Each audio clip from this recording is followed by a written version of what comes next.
Okay, so in this video we're going to go through some examples of how we do calculations using the ideal gas law, now that we've seen how it was derived from experimental observations. So to start very simply, let's calculate the molar volume of a gas. So calculate how much volume 1 mole of gas occupies. We give this the symbol V sub m. V sub m. The molar volume of a gas at standard temperature and pressure. Standard temp and pressure. And the book defines this as a temperature of 0.0 degrees Celsius and a pressure of 1 atmosphere. I want to point out that the technical definition of standard pressure is actually 1 bar, or 0.987 atmospheres. But to keep things simple and consistent with what the book does, make sure and use this definition. Not a huge difference, but later in your upper level courses you're going to see this more technical definition is what's going to be used in practice. But for now we'll stick with STP, standard temperature and pressure, being 0 degrees Celsius and 1 atmosphere. So we can just use our ideal gas law to figure out the volume of 1 mole of a gas. So that's going to be nRT over P. So if we have 1 mole times our ideal gas constant, and we've got atmospheres here, so probably we want to come up with the volume in liters, so let's use R in liter atmospheres, 0.08206 liter atmospheres per mole Kelvin. And then we better have our temperature in Kelvin. The difference between the Celsius and Kelvin scale is 273.15. Don't forget the 0.15. I'm out of space, so I'll put my K down there. So 273.15 Kelvin over 1 atmosphere. And of course we can watch that all the units are going to cancel out. So moles cancels out, atmospheres cancel out, Kelvin cancels out, and we're left with what we want, units of volume.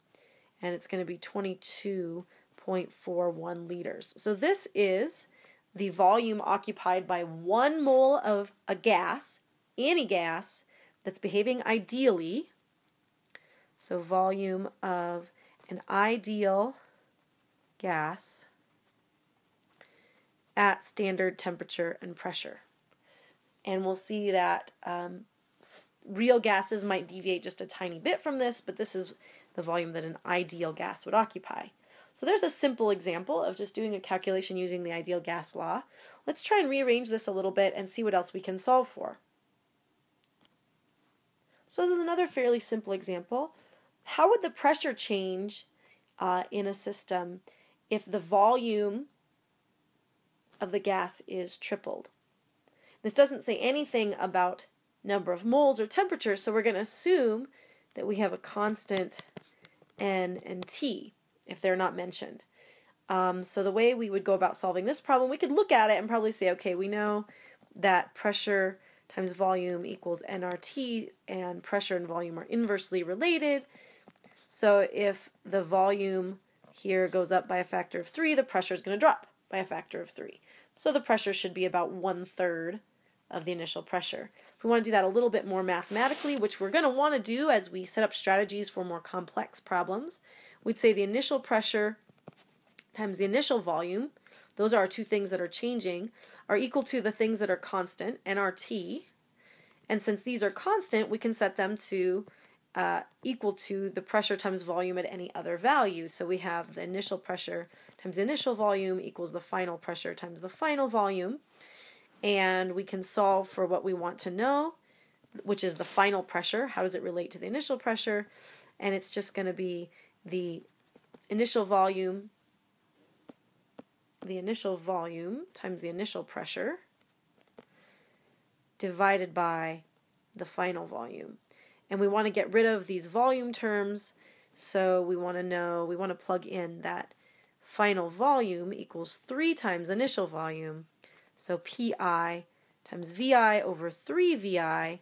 We can cancel out the VI's, and we're left with the fact that PF equals 1/3 PI, right?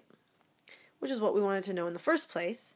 So that is to say, if PI equals 1 atmosphere, then PF equals 1/3 of an atmosphere. So now let's take this one step further. And again, without putting any numbers to it to start with, just setting up our strategy, how does the pressure change if you triple the volume and let 1/4 of the gas molecules leak out of the container? So now we have that pressure and number of molecules, which is related to the number of moles, N, that's changing. The volume is changing, so the only thing that's constant here is temperature. So take a moment, pause the video, and see if you can set up this problem yourself. So we want to set everything equal to the thing that's constant, so we know that we're looking for how PF relates to PI. We don't have any numbers to plug in, so we're going to have to do this with all variables. We know again that VF equals 3VI. We know that NF equals 1 minus 1/4 because we've lost 1/4 of the molecules times Ni. So NF equals 3/4 Ni.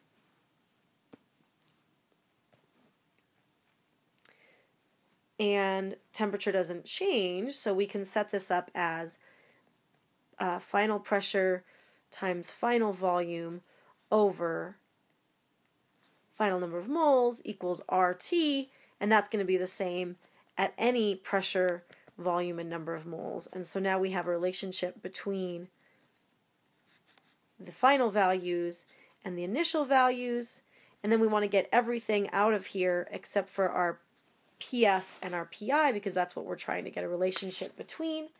And so we can rearrange this to say that PF equals PI VI times NF, right? So I've just taken this to that side, over VF, I'm out of space again on the bottom here, but VF times NI. So now I can plug in values that allow me to cancel out my N's and my V's that I don't really want in there. So PI VI over VF, which is 3VI, NF, which is 3/4 NI over NI. So of course now I can cancel out my V's and my N's, and I'm left with only what I want, which is that PF equals 3/4 over 3 times PI, or 1/4 PI.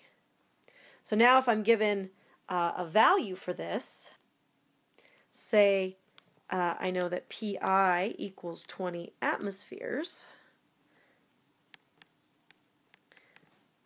Excuse the sloppy handwriting. It's a little challenging for me still to write on the iPad. Some of you guys are great at it. I know. So PI, or sorry, yeah, that's PI. So PF equals 1/4 times 20 atmospheres, or 5 atmospheres. There's our answer, if we're given an initial pressure. But again, we could get all the way to the equation that we need to use without ever having a number to plug in there. And that's the way I would recommend you do problems, because then you know you've got the right equation set up before you start plugging numbers into it. And so after we finish the problem, we can go back and make sure it makes sense. So it says, how does the pressure change? We've made a bigger volume. We've let molecules leak out, so we know that the pressure better be dropping, and it does. It drops from 20 atmospheres down to 5 atmospheres, so our answer makes sense. So what other interesting things can we calculate using the ideal gas law? Let's ask this question. We know that we can learn things about density if we know the pressure and volume of a gas. So what gas has a density of 3.044 grams per liter at 7 degrees Celsius and 0.987 atmospheres of pressure. And what is it about a gas that allows us to identify it? So think for a moment, what value could you look at and use it to identify a gas? What numerical value? Well, probably it would be the molar mass. So to answer this question, it's probably easiest if we have a set of options. So let's say it has to be one of these gases: argon, nitrogen, neon, or chlorine gas. And we know the molar mass of these guys. So the mass in grams per mole. And we're going to use an uppercase M for the molar mass. Argon is 39.95. Nitrogen gas 28.03. Neon gas 20.18. And chlorine gas 70.9. So we're trying to solve for a molar mass, essentially. And we need to somehow relate that to pressure and density and temperature, because those are the values that we have, right? So how do we do that? Well, let's start with our ideal gas law, and let's see if we can find some ways to relate density and molar mass to these values. Well, to start with, we know that molar mass is the mass of something, lowercase m, over the number of moles, right? So there's an n. We have an n in our equation, so let's solve for n. So n is total mass over molar mass. So we've got grams over grams per mole. That gives us units of moles. And we know that density, this value that we're given density, that's mass over volume. So there's another number that we have in our ideal gas law. So let's rearrange for volume. Volume equals mass over density. So now if we plug this back into our equation, we have pressure times volume, which is mass over density, equals number of moles, which is mass over molar mass, times RT. We can cancel out our masses, and we have in here that molar mass, which is the thing that we're trying to solve for. So if we rearrange this now, we have P times M, so I'm just taking M to that side to make this look a little prettier. Take density to that side, so we have dRT, and this is just another expression of the ideal gas law. And now we can use that to solve for molar mass. Molar mass equals dRT over P. So let's go ahead and plug the numbers in and see what molar mass we get. Why don't you go ahead and pause the video and do that for yourself and identify the gas, and then you can play and check your work. Okay, so we have molar mass equals dRT over P. So that's our 3.044 grams per liter times R. What units of R do you want to use? Well, probably you want to use the one that has liters and atmospheres, since that's the units that we've got here. We better have, oh, and I ran out of space again, but we better have temperature in degrees Kelvin, not degrees Celsius, right? So we need to add 273.15 to our temperature, so we have a temperature now of 280.15 Kelvin. Divide that all by our 0.987 atmospheres, and we get a molar mass then of 70.9 grams per mole. Again, I should stop for a moment and just make sure that my units are set up right. So I've got liters canceling out, atmospheres canceling out, Kelvin will cancel out, and I'm left with grams per mole, which is what I want, because I want this to be molar mass. There's my molar mass. So clearly that's going to be chlorine gas, 70.9. A follow-up question to this could be, how many of those chlorine molecules, the Cl2 molecules, would be in a 1 liter container at that temperature and pressure? We'd have to remember that N, big N, the number of molecules of something that we have, is the number of moles that we have divided by Avogadro's number, which is molecules per mole. Wait, that's backwards. Hold on. I had it backwards. It should be Avogadro's number, molecules per mole, divided by the total number of moles, right? So molecules per mole divided by number of moles. Still not right. So clearly it's about time for me to take a break from doing this. My sickness is making me a little fuzzy-headed. But this is good trial and error. This is how I would work through figuring this out. It's got to be Avogadro's number times the number of moles. So we've got molecules per mole times number of moles. So that gives us the number of molecules. So in this case, we would have 6.022 times 10 to the 23rd molecules per mole times the number of moles of gas that we have. And we can figure out the number of moles because N equals PV over RT from our previous example. Or I guess we've got PV and RT right here. So we've got 0.987 atmospheres. We've got 1 liter. We've got 0.08206 liter atmospheres per mole Kelvin, and we've got a temperature of 280.15 Kelvin, and so we get our,